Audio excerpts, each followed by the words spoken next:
जैसे जैसे डॉक्टर आ रहे हैं व्यवस्थाएं चाक चौबंद हो रही है, कहीं ना कहीं विसंगति होगी, उसका भी समाधान करेंगे। ऐसा रेलवे स्टेशन आएगा कि आपको एयरपोर्ट का लुक लगेगा कि हम रेलवे स्टेशन पे खड़े हैं या एयरपोर्ट पे खड़े हैं, हमें अंदाज नहीं होगा। इस प्रकार की व्यवस्थाएं आदरणीय नरेंद्र मोदी जी के नेतृत्व में होने वाले। यहाँ व्यक्ति कोई महत्वपूर्ण नहीं है, हमारे यहाँ सिंबल महत्वपूर्ण है और इसलिए मैं एक सिंबॉलिक व्यक्ति हूँ। संसदीय क्षेत्र के सांसद रोडमल नागर जी से जो अब की बार फिर से उम्मीदवार भी हैं, प्रत्याशी भी हैं और पार्टी ने फिर तीसरी बार उन पर अपनी जोर आजमाइश लगाई है और देखते हैं कि आखिर इस बार भी रिकॉर्ड टूटता है या नहीं। सांसद जी, आप जब 2014 में आप जब खड़े हुए थे तो 2 लाख की जीत आपने हासिल की थी, उसके बाद में फिर आपने उसकी बढ़त को बढ़ा के 4 लाख पे पहुंचाया था। तो क्या लगता है इस बार भी ये रिकॉर्ड कायम रहेगा?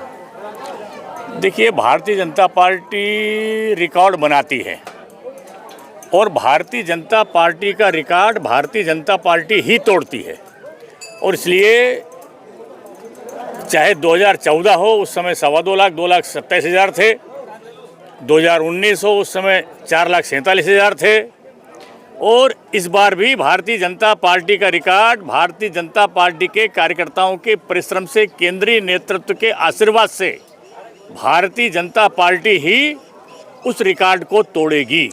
एक रिकॉर्ड तो आपने अभी से तोड़ दिया है। राजगढ़ जिले में लोकसभा क्षेत्र में तीसरी बार आपको मौका मिला है। पहले सांसद हैं आप जिनको तीसरी बार मौका मिला है, पहले उम्मीदवार हैं। देखिए, ये तो हमारे केंद्रीय नेतृत्व का आशीर्वाद है, मैं उनको धन्यवाद देता हूं।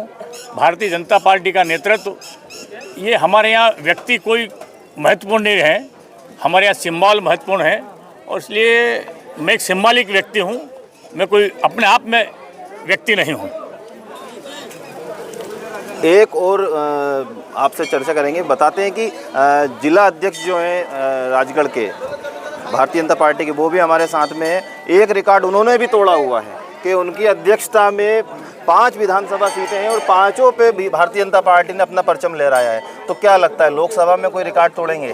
बिल्कुल हम रिकॉर्ड तोड़ेंगे और माननीय यशस्वी प्रधानमंत्री नरेंद्र मोदी जी का विकसित भारत, मोदी की गारंटी का जो संकल्प है, उस संकल्प को लेकर के भारतीय जनता पार्टी का प्रत्येक कार्यकर्ता, अभी हम 8 से 10 तारीख के बीच में प्रत्येक बूथ पे जाने वाले हैं और अब भी हमारा लाभार्थियों से जनसंपर्क का अभियान हमारा चल रहा है। प्रत्येक बूथ पर भारतीय जनता पार्टी का भी कार्यक्रम चल रहा है और भारतीय जनता पार्टी ही एक ऐसा दल है जो अपने कार्यकर्ताओं के बलबूते पर, एक जो पूरा जो ग्रास रूट पर हमारा कार्यकर्ता जिस प्रकार से पूरी मजबूती के साथ भारतीय जनता पार्टी की रीति नीति को, कार्यक्रमों को लेकर के लगातार जैसा प्रयास करता है और उस प्रयास, उस मेहनत के परिणाम के स्वरूप ही हमने राजगढ़ जिले की 5 विधानसभा सीटें निकाल करके लाए हैं और निश्चित ही इस बार भी तीसरी बार फिर प्रचंड बहुमत से हमारे यशस्वी सांसद माननीय रोडमल जी नागर जी जीत करके आएंगे, ये मैं आपको विश्वास दिलाता हूँ। एक प्रश्न नागर जी आपसे कि तीसरी बार आपको मौका मिला है, आप दोबारा तीसरी बार जो है सांसद बनने की उस पर हैं और क्या रहेगा इस क्षेत्र के लिए? लोग कहते हैं कि क्षेत्र में कारखाने जो हैं, फैक्ट्रियाँ जो हैं वो अभी तक नहीं आ पाई, तो उसके लिए क्या रहेगा? देखिए, फैक्ट्रियों का जहाँ तक सवाल है, कारखानों का जहाँ तक सवाल है, इस जिले में 4 राष्ट्रीय राजमार्ग निकले हुए हैं, लेकिन आज से 10 साल पहले कोई राष्ट्रीय राजमार्ग दिखाई नहीं देता था, रेलवे की कोई कनेक्टिविटी नहीं थी, बिजली की समस्या भारी थी, पानी कहीं दिखाई देता नहीं था। आखिर ऐसे में कोई भी उद्योग कैसे आए? लेकिन भारतीय जनता पार्टी की सरकार ने, कमल के फूल वाली सरकार ने यहाँ पर उन सारी समस्याओं का समाधान किया और आज राष्ट्रीय राजमार्ग आप देख लीजिए, रेलवे की कनेक्टिविटी को देख लीजिए, बिजली की व्यवस्था को देख लीजिए, स्वास्थ्य की व्यवस्था को देख लीजिए और जिस तरह से पानी आया है, भारतीय जनता पार्टी की सरकार ने जो सिंचाई के लिए 4 बड़े बड़े डैम बनाए हैं, नर्मदा जी का पानी भी आ रहा है और चाचौड़ा में अभी 2 प्रोजेक्ट 4,000 करोड़ के लगभग फिर नए स्वीकृत हुए हैं और इसलिए पानी ही पानी है। पशुपालन का भी बढ़ावा मिलेगा, खेती में जो है अनाज भी पैदा होगा और इसलिए हमारा अगला संकल्प है, हम इस क्षेत्र की मिट्टी बर्बाद नहीं हो, इसके लिए कृषि की जो जोत है, इस जोत को कैसे व्यवस्थित किया जाए, कैसे इसको परिवर्तन किया जाए और इसलिए पेड़ों की खेती, फलों की खेती, फूलों की खेती, मसालों की खेती, दवाई की खेती, इस ओर हम सारे किसान भाइयों का ध्यान आकर्षित करेंगे। कुछ किसान भाई चले हैं और आगे चल करके जो आगे का संकल्प है, आगे का संकल्प ये है कि जो फसलें हमारे यहाँ होती है वो फसलें सीधी मंडी में बिकने के बजाय हमारे अपने क्षेत्र के युवा कौशल हासिल करें और छोटे छोटे प्रोजेक्ट लगा करके यहीं पर प्रशिक्षण लें, यहीं पर प्रसंस्करण करें, यहीं से पैकेजिंग करें, यहीं से डिस्पैच करें। यहाँ से आज हम सारे देश में 8 से 10 घंटे में बाई रोड, बाई रेलवे और बाई एयर भी 8 से 10 घंटे में, कुछ एक आध दो देश छोड़ दो, एक आध प्रदेश छोड़ दो, 8 से 10 घंटे में हम किसी भी कोने में जा सकते हैं। हमारे युवा ये पंख, हमारे युवाओं को पंख लगेंगे। लेकिन सांसद जी, राजगढ़ जो है वो तो आज भी रेल के लिए तरसता है। रेल कोई राजगढ़ आने वाले अगले साल में आप देखेंगे रामगंज मंडी से भोपाल, रामगंज मंडी भोपाल 2013 में कांग्रेस की सरकार ने वहीं पर स्थगित करके बंद कर दी थी। जैसे आदरणीय प्रधानमंत्री नरेंद्र मोदी जी की सरकार आई, आदरणीय प्रधानमंत्री जी से हमने आग्रह किया, बार बार आग्रह किया, आदरणीय प्रधानमंत्री जी ने उसको अपने फास्ट ट्रैक में लिया। ये 2 साल कोरोना के निकल गए, इसलिए थोड़ी सी दिक्कत आई है। 2025 में आप कोटा से, रामगंज मंडी से भोपाल आसानी से जा सकते हैं, धड़ल्ले से बैठ करके जाएंगे।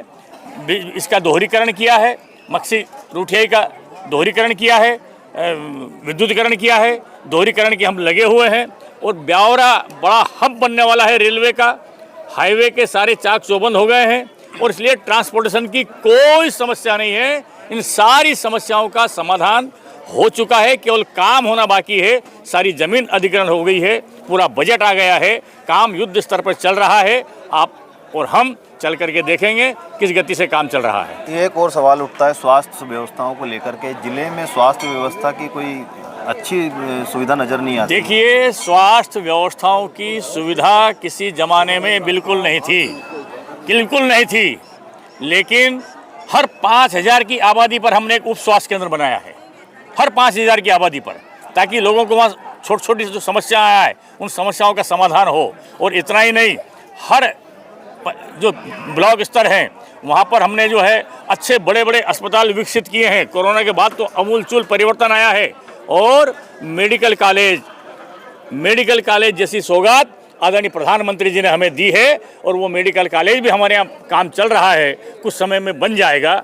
शिक्षा के क्षेत्र में भी आदर्श महाविद्यालय, प्रदेश का पहला व्यावसायिक महाविद्यालय, ये भी यहाँ पर बनने वाला है। और इसलिए सारी समस्याओं का भारतीय जनता पार्टी की सरकार ने संज्ञान लेते हुए समाधान किया है। आगे और जो समस्या आएगी उसका भी समाधान करेंगे। लेकिन सर, मेडिकल कॉलेज बन रहा है, कांग्रेस बताती है कि वो हमारा प्रोजेक्ट है, बीजेपी बताती है वो हमारा प्रोजेक्ट है, और आज भी अस्पतालों में साधन संसाधन और डॉक्टर्स की कमी तो है। ऐसा नहीं है। पहले के डॉक्टर देखिए, आज के डॉक्टर देखिए।